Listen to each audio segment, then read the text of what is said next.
Hardcore towers in TDS are insanely strong, but some are way more worth your gems than others. Each one brings a unique mechanic to the game, but today I'm going to rank all 4 based on how much impact they really have. Whether you've already got them or you're saving gems, this tier list is going to make things clear. Let's get into it. Alright, first up, Brawler.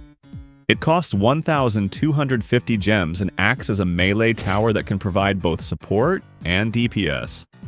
On paper, it's an extremely good tower. It has a cheap placement price of 600 and can clear early game waves with no issue. It gains lead detection at level 0 and hidden detection at level 2. The Brawler is an extremely strong tower throughout the early to mid game and deals with the late game pretty well too. It costs 21,250 to max out and deals 224.27 DPS. It also knocks enemies back with its combo attacks and its reposition ability.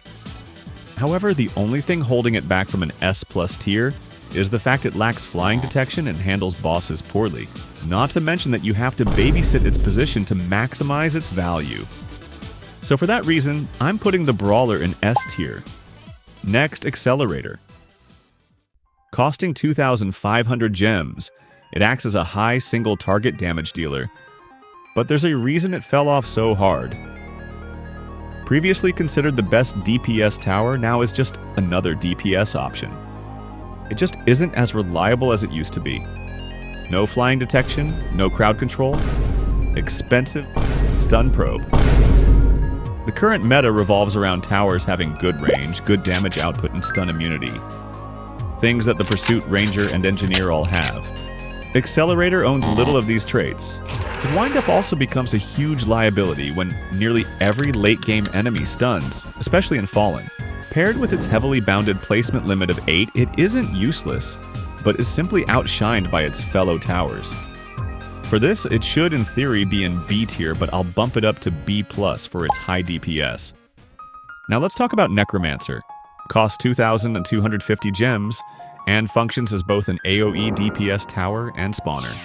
During the early level, let's all be honest, it's pretty ass cheeks. It deals mediocre DPS, AoE is limited, and the spawns from its ability are pretty weak. However, when maxed, its value increases 100-fold. Not only does it now deal decent AoE DPS, but its summons have way more value, dealing a combined total of 986.89 DPS.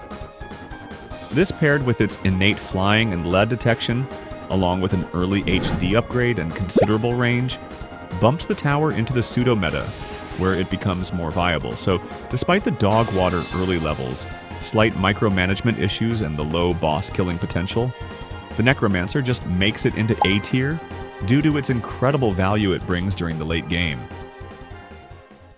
If you're enjoying the breakdown so far, drop a like and subscribe.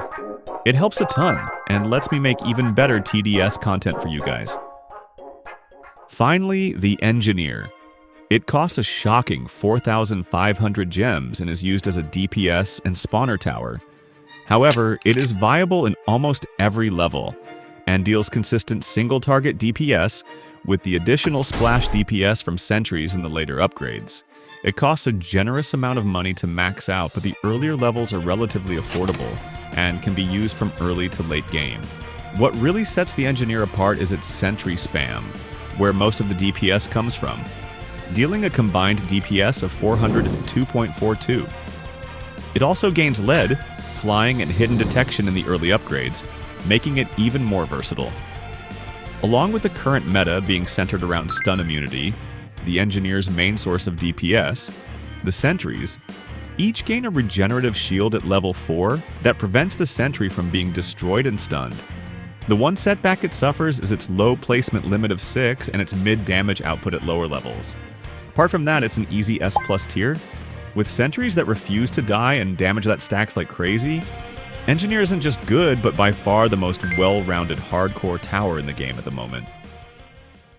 That's my full hardcore tower tier list. Let me know where you agree or disagree, especially with that Accelerator ranking. Thanks for watching, and make sure to like and subscribe if you enjoyed the content. Anyways, that's it for this video, and I'll see you in the next one.